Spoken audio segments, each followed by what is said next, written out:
You know, in all the grand histories of interstellar diplomacy, nobody ever mentions the importance of reliable childcare. Ambassador Jake Morrison learned this lesson the hard way when his babysitter came down with the flu exactly 3 hours before humanity's first official meeting with the Galactic Council.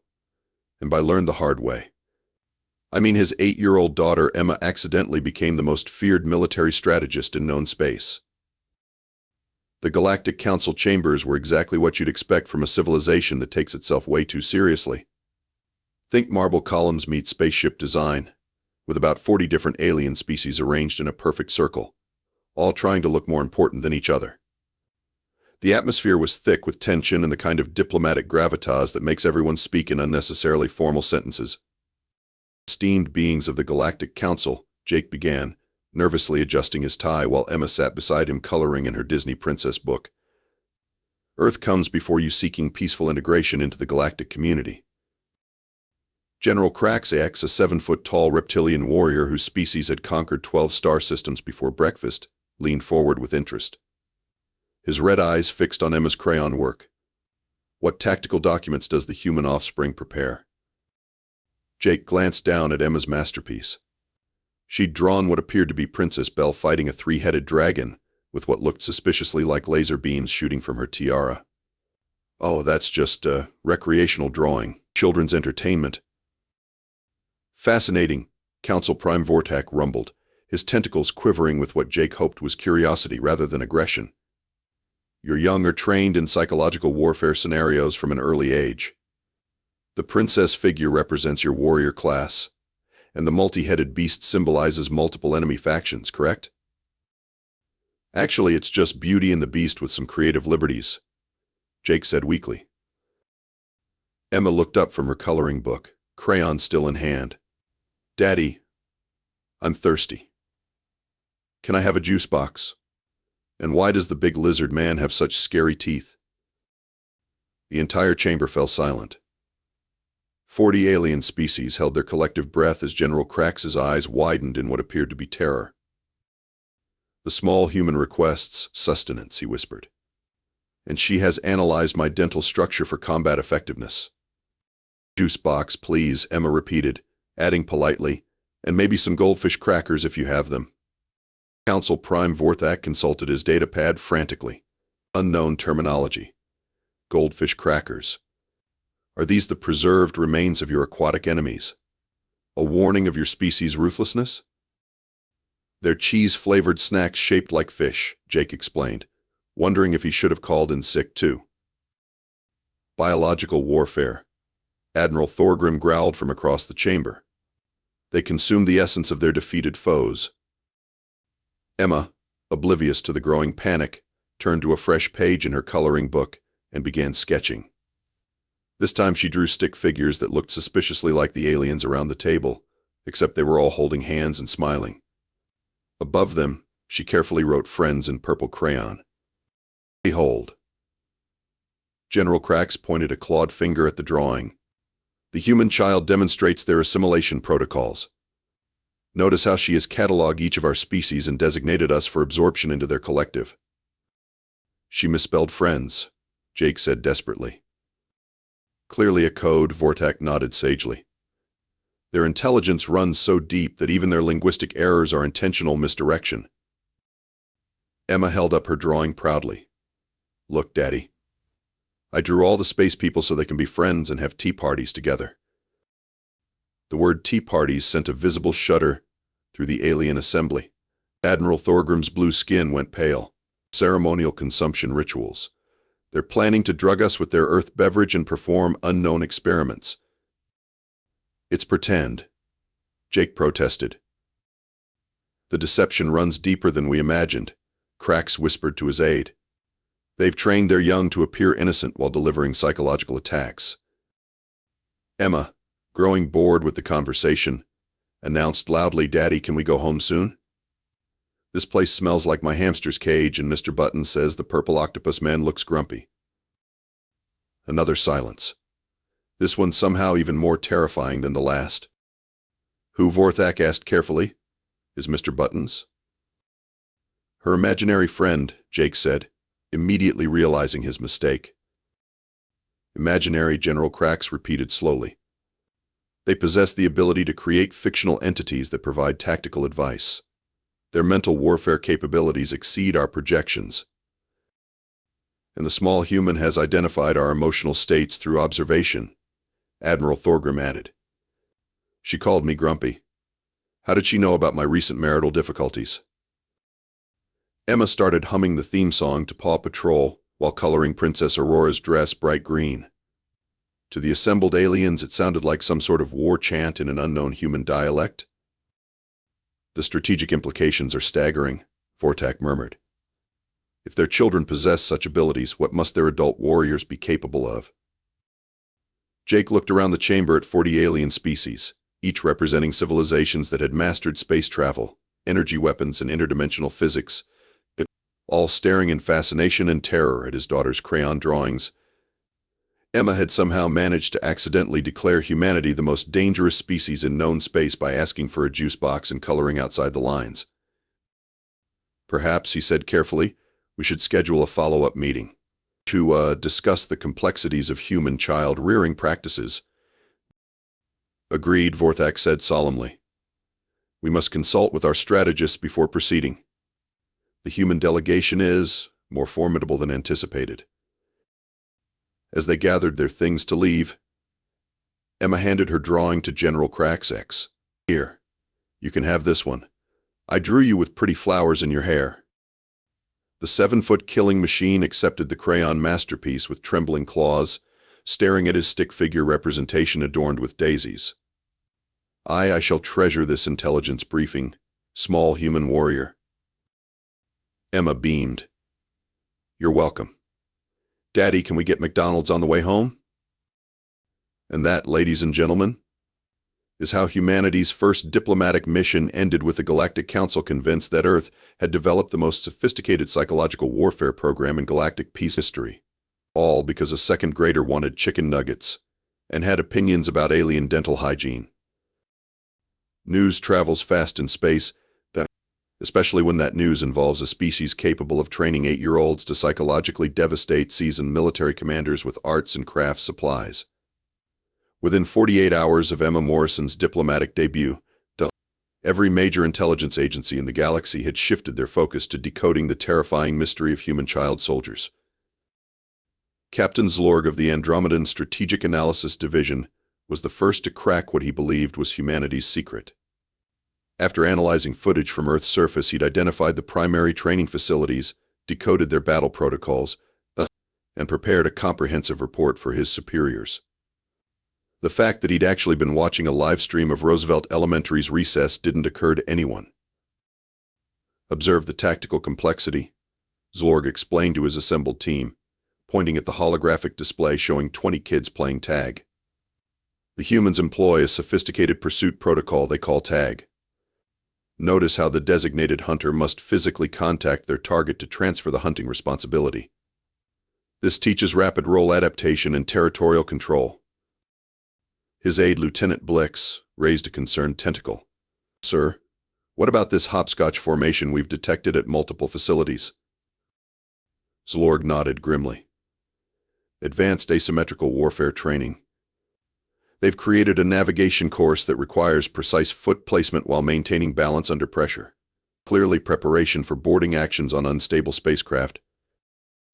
Meanwhile, across the galaxy, Admiral Thorgrim was conducting his own investigation into humanity's playground-based military-industrial complex. His team had identified what they called the swinging apparatus of doom, which humans inexplicably called swing sets. The physics are terrifying, he reported to the Galactic Defense Council. These devices train their young to achieve significant momentum while maintaining directional control. They're essentially teaching children to weaponize gravity and pendulum motion. The strategic applications are limitless. Dr. Neelix, the galaxy's leading expert on xenobiological warfare, had been studying the most disturbing discovery of all, the sandbox simulation chambers. Her report made for grim reading. The human young practice what can only be described as terraforming exercises, she wrote. Using primitive tools, they reshape entire landscapes, construct fortifications, and then systematically destroy them to begin again. This suggests they're training for planetary conquest scenarios from the age of 3. But the real panic began when they discovered humanity's elite command structure. 12-year-old Tommy Chen had no idea that his online gaming clan, the Destroyer Squad, had been classified as Earth's secret military high command. His mother, Linda, still thought he was just spending too much time playing video games. "Tommy, dinner," Linda called from downstairs. "Just 5 more minutes, Mom. I'm in the middle of a raid," Tommy shouted back, not realizing that Captain Zlorg's team had intercepted this communication and was currently trying to decode what dinner and raid meant in military terminology. "The human command structure is more sophisticated than we imagined," Zlorg reported urgently. "Their young leader designation, Tommy, operates from a secure command center. He coordinates raids while his superior officer, Mom, provides regular status updates on resource allocation." The aliens' attempts to study human tactics led to some fascinating cultural exchanges. The Reptilian Empire installed swing sets throughout their military training facilities, leading to the first recorded case of motion sickness in their warrior class. The Andromedan fleet began practicing hopscotch formations in zero gravity, which sounds impressive until you realize that 3-legged aliens hopping in space is basically just expensive interpretive dance. The Crystalline Collective went completely overboard and constructed sandbox facilities on every inhabited world in their territory. Within a week, their adult population had rediscovered the simple joy of building sand castles, leading to what historians would later call the Great Crystalline Relaxation Period. Productivity dropped by 60%, but happiness levels reached record highs. Tommy, meanwhile, had become the unwitting Napoleon of the digital age. When his clan decided to change their name to the Galactic Dominators because it sounded cooler, alien intelligence agencies across 3 spiral arms went into full crisis mode. "The human command structure has revealed their true objectives," Admiral Thorgrim announced during an emergency session.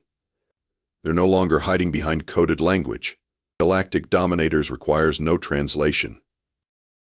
"Perhaps," suggested General Craxey, who was still keeping Emma's crayon drawing in his personal quarters, "we should attempt diplomatic engagement with their command structure." This led to the galaxy's most advanced civilizations sending official diplomatic requests to Tommy's mom, asking if they could speak with her son about preventing interstellar warfare. Linda Chen answered the door to find a 7-foot crystalline being and a floating gas cloud asking if Tommy was available for urgent military consultation. "He's doing his homework," she said, not missing a beat. "Can you come back after 8? And wipe your feet, or whatever those crystal things are?" The aliens complied immediately, interpreting this as a security protocol. Within hours, wipe your feet became standard diplomatic procedure for approaching human installations. Tommy finally discovered his newfound status when he logged into his favorite game and found messages from 47 different alien species requesting alliance agreements and asking about his strategic intentions regarding the Andromeda sector. "Guys," he typed to his clan, "I think we might have accidentally started something." His teammate Jake_the_snake replied, "Dude, check the news. There's like a whole alien fleet outside your house." Tommy looked out his bedroom window to see 17 different spacecraft hovering politely in his subdivision, their crews apparently waiting for permission to land. Mrs. Henderson from next door was taking pictures with her phone and complaining about the property values. "Mom," Tommy called downstairs, "I think I need to tell you something about my gaming clan." "Is this why those nice crystal people brought us fruit baskets?" Linda called back. "Because they were very polite, but I have no idea what to do with luminescent space mangoes." And that's how humanity accidentally created the galaxy's first interspecies cultural exchange program, all because some 12-year-old wanted to level up his mage character and thought Galactic Dominators sounded more intimidating than the Destroyer Squad. The aliens were still convinced it was all part of humanity's master plan. They just couldn't figure out what the endgame was, especially after Tommy's mom invited them in for cookies and asked if any of them played bridge. By this point, you'd think someone would have figured out that the galaxy's most advanced civilizations were being systematically outmaneuvered by the contents of a typical elementary school playground. You'd be wrong. Instead, the Galactic Defense Force decided to fight fire with fire, which in this case meant trying to weaponize their own children. This plan had one tiny flaw: alien children, as it turns out, are just disappointingly small versions of their parents. They follow rules, think logically, and show absolutely no inclination toward the creative chaos that makes human kids so terrifyingly unpredictable. Admiral Thorgrim's first attempt at creating enhanced younglings involved gathering the most promising reptilian children and teaching them what his analysts had identified as humanity's advanced interrogation technique. What humans called 20 questions had been classified as a sophisticated information extraction protocol. Young Snarks, Admiral Thorgrim addressed a 7-year-old reptilian with all the emotional range of a particularly serious accountant. Demonstrate the human questioning technique on prisoner simulation unit Zeta.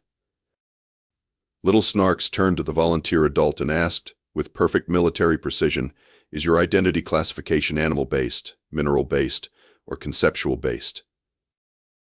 "That's technically correct," Thorgrim admitted, "but you're missing the psychological pressure component." Compare this to 6-year-old Lucy Martinez, who had no idea she'd just been appointed Earth's unofficial Minister of Defense. It happened during what the aliens classified as Emergency Contact Protocol Zeta-7. But what humans know as Lucy's mom dropping her off at the neighbor's house because of a work emergency.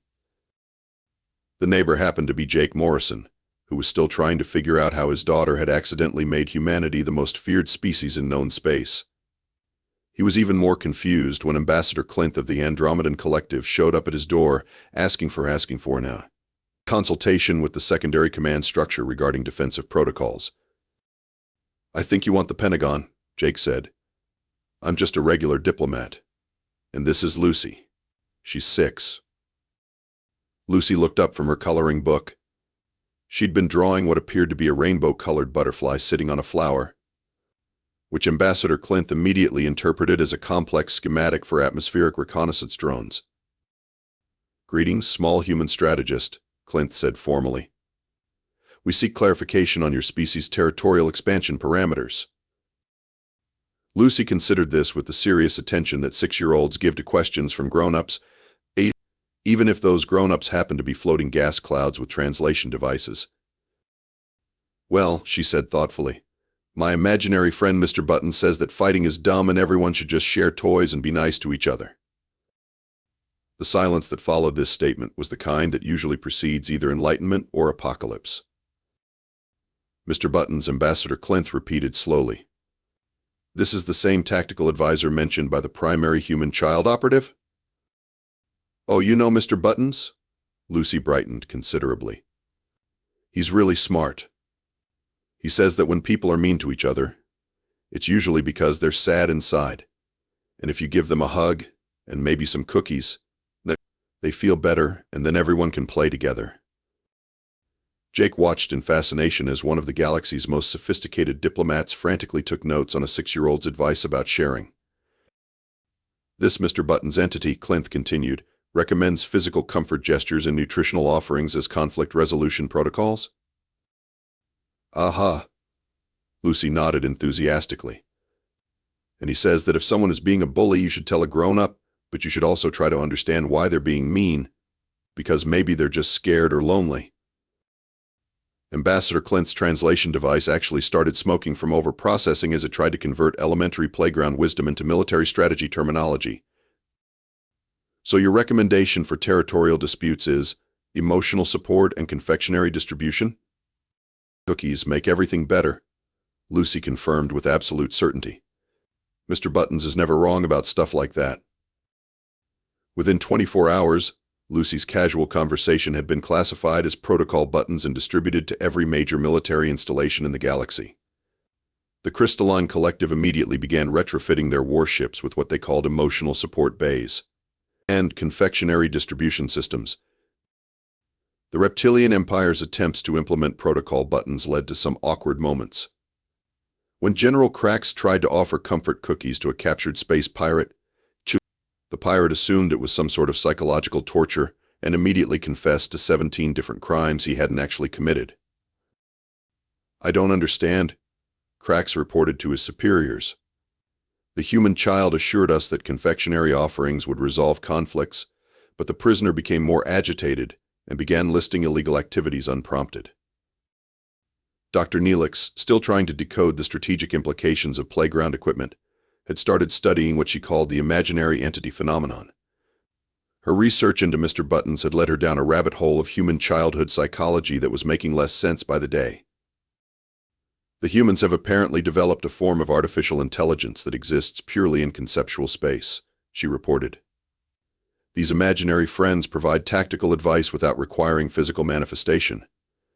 The psychological warfare implications are staggering. Meanwhile, Tommy Chin's accidental military career had taken another unexpected turn when his little sister Jenny asked if she could join his gaming clan. What the aliens intercepted was Tommy saying, "Sure, but you have to follow orders from the high command." Which Jenny interpreted as, "Don't tell Mom I stayed up past bedtime playing video games." The aliens interpreted it as humanity expanding their military recruitment to even younger operatives. The human command structure is bringing online a new generation of warriors, Captain Zlorg reported urgently. Our intelligence suggests they're implementing something called following orders from the high command protocols. Jenny, age 9, became humanity's youngest military commander simply by being good at a puzzle game on her tablet. When she casually mentioned to her brother that she'd conquered the Candy Kingdom and defeated the Jelly Monsters, alien intelligence agencies spent 3 weeks trying to identify which star system the Candy Kingdom represented and what the Jelly Monster threat level meant for galactic security. The situation reached peak absurdity when the Galactic Defense Council decided to formally request a meeting with the Buttons entity to negotiate directly with humanity's shadow command structure. "We must make contact with this Mr. Buttons," Admiral Thorgrim declared. "If he truly controls human strategic decision-making, diplomatic engagement is essential." This led to the spectacle of the galaxy's most advanced civilization spending considerable resources trying to figure out how to arrange a formal diplomatic meeting with a 6-year-old's imaginary friend. The paperwork alone took 3 weeks. Lucy, meanwhile, was completely unaware that her casual playground wisdom had been elevated to galactic policy doctrine. She was too busy teaching Emma Morrison how to make friendship bracelets, an activity that alien intelligence agencies immediately classified as alliance formation protocols, and spent considerable effort trying to decode. The human younglings are exchanging what appear to be textile-based binding agreements, Dr. Neelix observed. The symbolic implications of interweaving colored strands suggest deep cultural significance regarding loyalty oaths and mutual defense pacts. Emma held up her finished bracelet proudly. "Look, I made it with pink and purple because those are Lucy's favorite colors, and now we're best friends forever." "Forever alliance confirmed," Dr. Neelix noted grimly.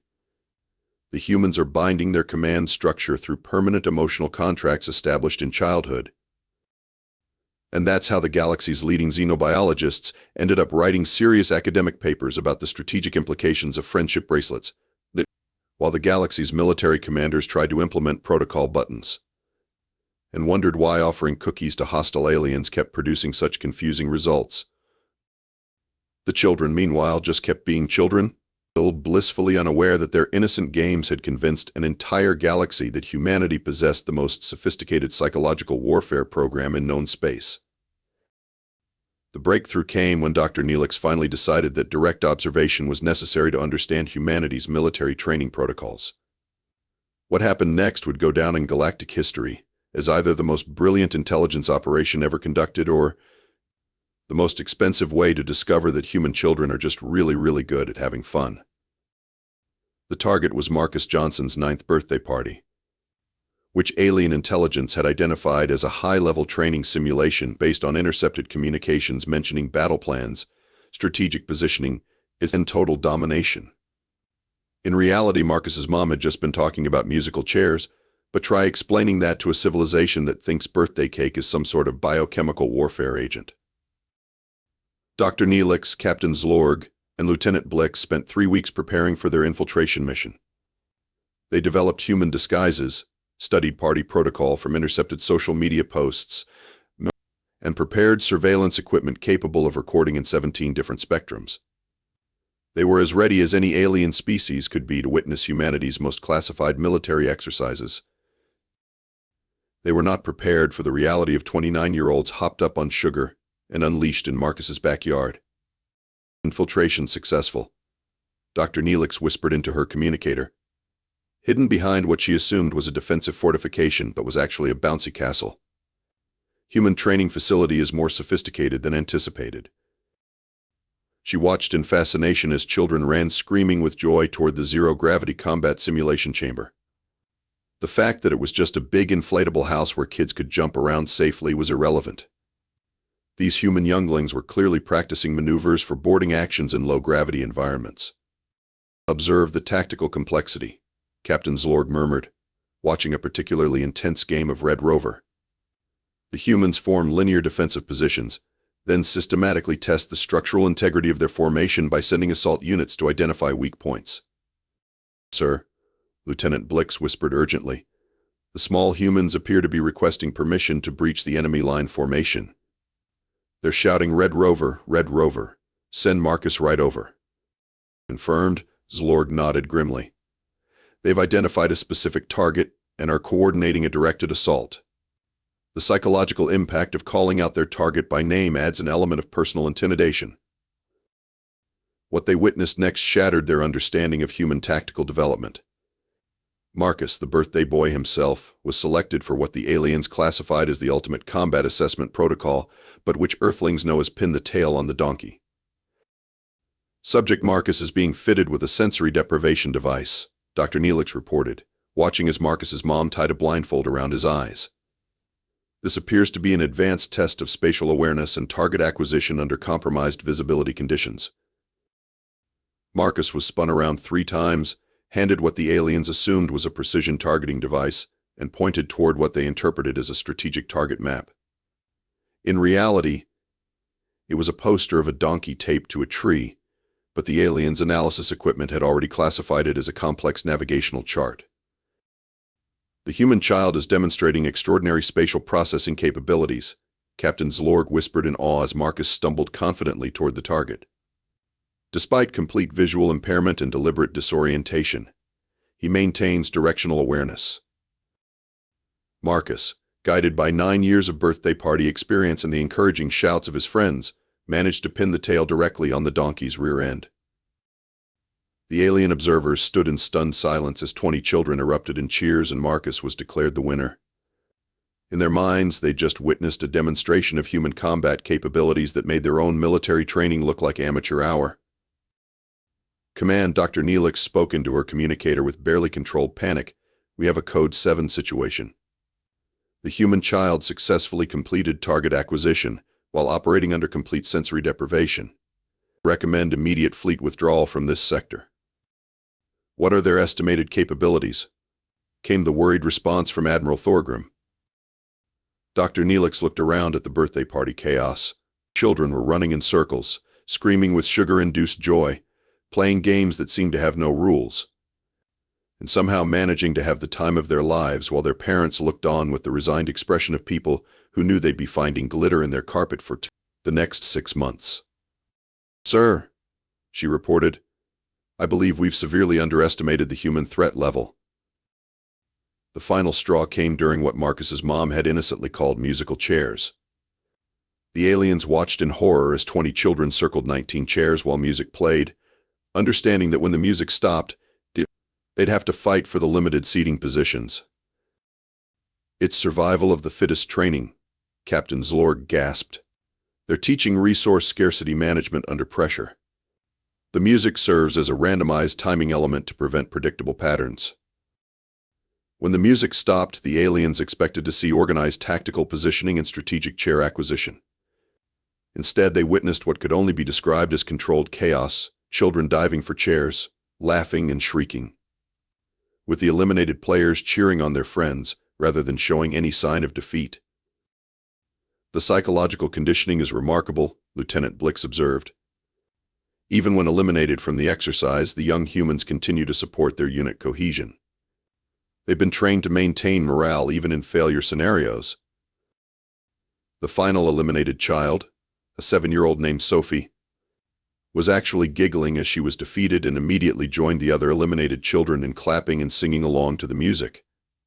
This level of emotional resilience in the face of tactical failure convinced the alien observers that human psychological conditioning was beyond anything in their experience. "They're enjoying the combat simulation," Dr. Neelix reported in disbelief. "Win or lose, the human younglings maintain positive emotional states. They've weaponized happiness itself." But the real moment of terror came when Marcus opened his presents. The aliens watched in growing horror as he unwrapped what they classified as portable siege equipment, a Nerf blaster, chemical warfare supplies, Play-Doh, and most terrifying of all, something called Legos, which their analysis suggested was a building system capable of creating anything from architectural structures to mechanical devices. "Command," Captain Zlorg whispered urgently. "The humans are gifting their young with miniaturized versions of industrial manufacturing equipment. Each child is being prepared for independent production capabilities." When Marcus held up a Lego set and announced, "I'm going to build the biggest spaceship ever," 3 different alien fleets in the outer system immediately began preparing for evacuation. "Sir," came Admiral Thorgrim's panicked voice over the communicator, "did the human child just announce construction of a capital ship?" Dr. Neelix looked around the birthday party one more time. Children were playing, laughing, eating cake, and having the kind of innocent fun that every species in the galaxy seemed to have forgotten was possible. And somehow, through the lens of their own fears and misconceptions, these aliens had convinced themselves that they were witnessing the most sophisticated military training program in galactic history. "Admiral," she said quietly, "I recommend immediate diplomatic surrender. The human children are more dangerous than we ever imagined." "How dangerous?" Thorgrim asked. Dr. Neelix watched Marcus blow out his birthday candles while his friends sang a song about how old he was, their young voices raised in joy and celebration. "Sir," she reported, "they've figured out how to make warfare fun." And with that single observation, the galaxy's 3 most advanced military analysts accidentally identified the one thing that made humans truly unique: but their ability to find joy in absolutely everything, even imaginary combat scenarios involving donkeys and musical chairs. The surrender documents were filed before the birthday cake was finished. The great revelation began as most great revelations do, with someone asking an innocent question at exactly the wrong moment. In this case, it was Emma Morrison asking her dad why the nice space lizard people kept giving her presents every time she showed them her homework. Jake Morrison had been having what he thought was a perfectly normal Tuesday evening. Emma was at the kitchen table working on her math worksheet. He was trying to figure out how humanity had accidentally become the galaxy's most feared military power. And there was a casserole in the oven that smelled suspiciously like it was burning. Just another day in the life of Earth's most confused diplomat. "Daddy," Emma said, not looking up from her addition problems, "why do the big space people bring me shiny rocks when I show them my math homework? And why did that purple octopus man cry when I gave him my spelling test?" Jake paused in his attempt to salvage dinner and looked at the collection of what he'd assumed were decorative stones sitting on their kitchen counter.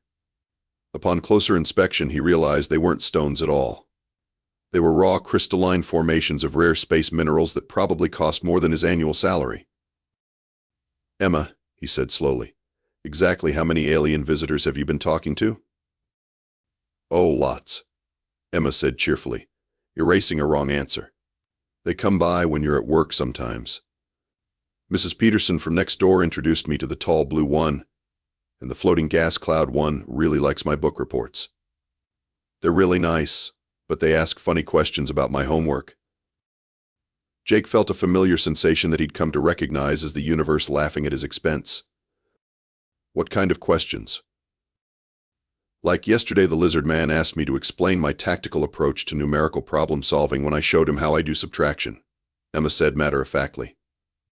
"And the crystal lady wanted to know about my strategic narrative development techniques when I read her my story about the brave princess who saved the kingdom with the power of friendship."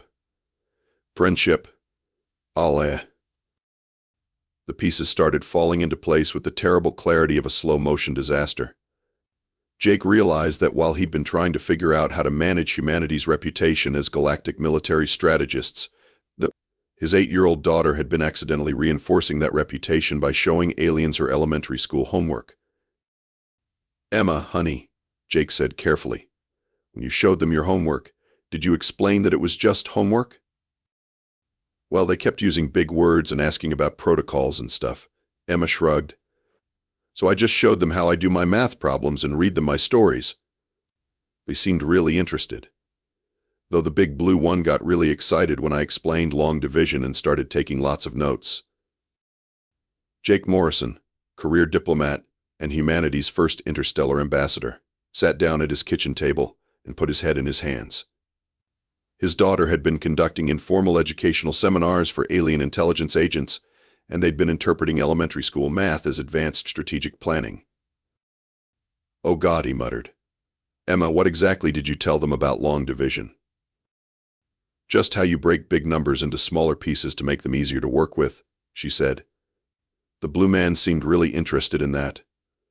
He kept asking about resource allocation protocols and systematic subdivision techniques. Meanwhile, across the galaxy, similar revelations were dawning on both sides of the great misunderstanding. Dr. Neelix was in her laboratory, surrounded by months of research into human combat training, when she made a discovery that would change everything.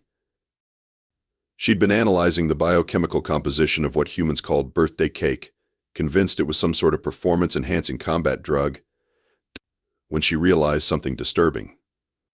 The sugar content was off the charts, but not in a way that suggested military applications. It was off the charts in a way that suggested fun.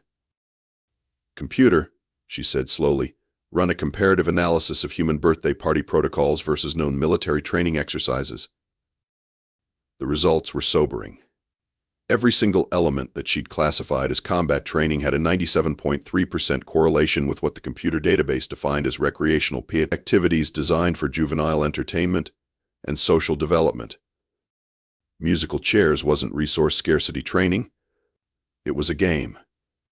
In the tail on the donkey wasn't advanced spatial awareness testing. It was a silly party activity. The zero-gravity combat simulation chamber was a bouncy castle.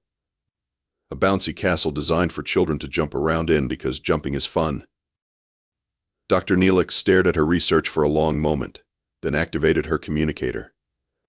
Admiral Thorgrim, she said quietly, I believe we may have made an error in our threat assessment. What kind of error? Came the worried reply. The kind of error that suggests we've been running from children playing patty cake for the last 6 months. The galaxy-wide realization was swift and devastating to the collective ego of every species that had been living in terror of humanity's military superiority.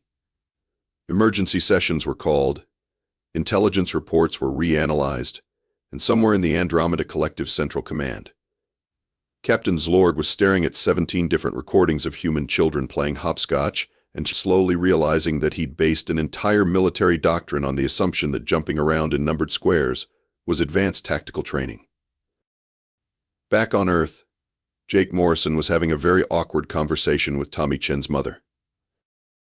Linda, he said over the phone, I need to ask you something, and I want you to stay calm. Is this about the aliens camping out in our front yard? Linda asked. Because honestly, they're more polite than most of our neighbors. The crystal ones brought a fruit basket, and the gas cloud entity helped me fix our Wi-Fi. They fixed your Wi-Fi? Apparently their technology is compatible with our internet infrastructure. Tommy's download speeds have never been better. Why? Why? Jake took a deep breath. Linda, I think the aliens believe Tommy is running Earth's military command structure. There was a pause. Tommy? My 12-year-old who still needs reminders to brush his teeth.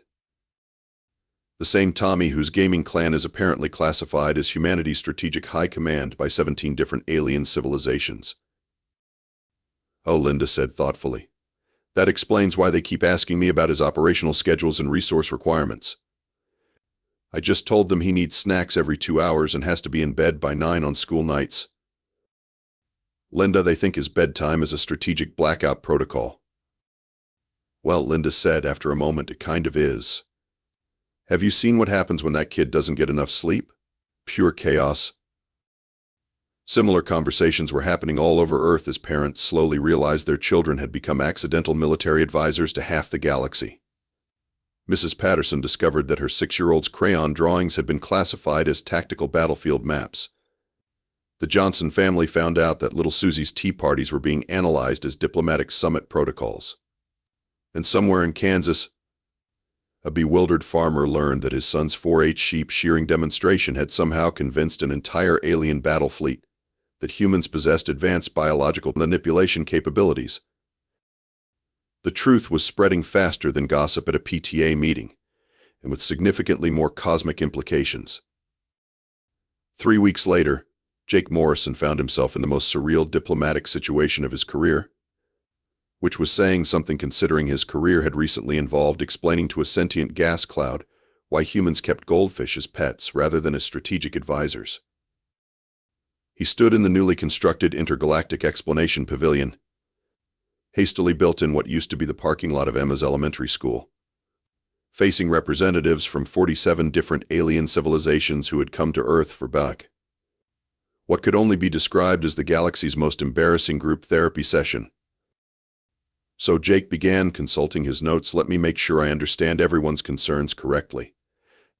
Admiral Thorgrim, your species has been developing countermeasures for what you believed was our chaos magic for the past 8 months? The massive crystalline being shifted uncomfortably, producing a sound like wind chimes in a hurricane. The reports were quite clear. Your young demonstrated the ability to manipulate probability matrices through ritualistic consumption of refined sugar and synchronized vocal harmonics. You mean birthday parties, Jake said flatly. The tactical implications were terrifying, Admiral Thorgrim admitted. Any species that could weaponize celebration and turn glucose into strategic advantage was clearly too dangerous to engage directly. Dr. Neelix raised one of her 17 tentacles. If I may add, the intelligence reports on human dodgeball suggested you had developed precognitive reflexes and could predict projectile trajectories with supernatural accuracy. It's literally called dodging, Jake said. The name explains itself. Yes, but your younglings displayed such remarkable tactical awareness, splitting into opposing forces, eliminating targets through kinetic bombardment, establishing dominance hierarchies based on survival capabilities. Dr. Neelix's voice trailed off as she realized how ridiculous she sounded. Captain Zlorg of the Andromedans spoke up, his voice translator crackling with what might have been embarrassment. Our xenopsychologists spent months analyzing the strategic implications of what you call tag. The concept of temporary invincibility status combined with touch-based power transfer suggested advanced temporal manipulation technology. It's a game where you run around and try not to get touched, Jake said slowly. Children have been playing it for thousands of years. But the tactical complexity. Zlorg protested weakly. The rapid role reversals, the alliance formations, the strategic use of terrain obstacles. Jake looked around the pavilion at dozens of the galaxy's most feared military leaders, all of whom were slowly realizing they'd been outsmarted by the concept of recess. Okay, he said, let's address the elephant in the room. Or should I say, the bouncy castle? A collective shudder ran through the assembled aliens. Commander Vexthul, Jake continued, addressing a particularly imposing reptilian being. Your intelligence report classified bouncy castles as zero-gravity combat training environments with variable terrain manipulation capabilities. Would you like to explain your reasoning? Commander Vexthul's scales shifted through several colors that probably indicated profound embarrassment. The physics-defying properties were obvious. Your warriors would enter these inflatable structures and immediately begin demonstrating enhanced mobility, aerial maneuvering capabilities, and what appeared to be gravity resistance training. They were jumping, Jake said, because jumping is fun. But the strategic applications. There are no strategic applications. It's a big bouncy thing that kids jump on because it makes them happy. The silence that followed was deafening. Somewhere in the back, a being that looked like a floating jellyfish made a sound that Jake's translator helpfully rendered as existential crisis detected. Emma chose that moment to walk into the pavilion, still wearing her school backpack and looking mildly curious about why her school parking lot was full of aliens having what appeared to be a very sad meeting. "Hi, Daddy," she said cheerfully. "Hi, space friends." The assembled representatives of galactic civilization flinched as one. "Emma, sweetie," Jake said carefully, "remember how we talked about how the space people thought your homework was something else?" "Oh yeah." Emma brightened. "You mean how they thought my math problems were secret battle plans?" "That was silly." "Extremely silly," Jake agreed, shooting a meaningful look at the assembled aliens. "Emma, would you mind showing everyone your math homework from today? The real, actual homework, with no secret military applications whatsoever?" Emma bounced over to a nearby table and pulled out her worksheet. "Today we learned about fractions. Look, you take a pizza and cut it into pieces, and then you can share it with your friends." She held up a drawing of a pizza divided into 8 slices, with careful numerical annotations showing how 3/8 of the pizza was pepperoni and 5/8 was cheese. "See?" Emma explained to the terrified galactic representatives. "Fractions help you make sure everyone gets a fair share. Like if there are 4 people and 1 pizza, everyone gets 2 slices, which is 2/8, which is the same as 1/4. Captain Zlorg made a strangled noise. "Resource allocation protocols." "No," Jake said firmly. "Pizza sharing. Just pizza sharing." Dr. Neelix tentatively extended a tentacle. "But surely the mathematical principles could be adapted for strategic." "Dr. Neelix," Jake interrupted, "it's elementary school math designed to teach children how to share food fairly. That's it. That's the whole thing." Emma nodded enthusiastically. "Want to see my art project? We're making macaroni necklaces." "No," came a collective shout from 47 alien species simultaneously. Emma looked hurt. "It's just macaroni." "I'm sure it's lovely, sweetheart," Jake said quickly, then turned back to the aliens. "Okay, new rule. Emma's art projects are not military technology. Her book reports are not psychological warfare manuals. Her spelling tests are not encoded communications. She is 8 years old and everything she does is exactly as innocent and straightforward as it appears." The silence stretched on until finally, Admiral Thorgrim spoke up in a voice like breaking glass. "So humans are not an advanced military civilization secretly training warrior children for galactic conquest?" "No." "And your playgrounds are not combat training facilities?" "No." "No." "And nap time is not a strategic recuperation protocol designed to maintain peak fighting efficiency?" "No, it's just." Jake paused. "Actually, you know what? That one's kind of accurate. Kids get cranky when they're tired." "Hey, Dr. Neelix exclaimed triumphantly. "So there are strategic applications." "Dr. Neelix," Jake said wearily, "if not wanting to deal with cranky children counts as military strategy, then every parent in the galaxy is a 4-star general." The assembled aliens considered this for a moment. "Actually," Commander Vexthal said slowly, "that would explain a lot about human behavior patterns." "Can we please," Jake said, rubbing his temples, "just agree that humans are a perfectly normal, non-threatening species that occasionally likes to bounce around in inflatable castles and eat too much cake at parties?" "Define normal," Admiral Thorgrim said suspiciously. And Jake Morrison, Earth's first intergalactic diplomat, realized that this was going to be a very long day. Outside, Tommy Chen was explaining to a group of fascinated alien observers that his high score in Space Invaders didn't actually qualify him to repel real space invasions, while his mother continued to provide snacks to what she still thought of as Tommy's weird but polite friends. The universe, meanwhile, continued its habit of finding new and creative ways to humble everyone involved.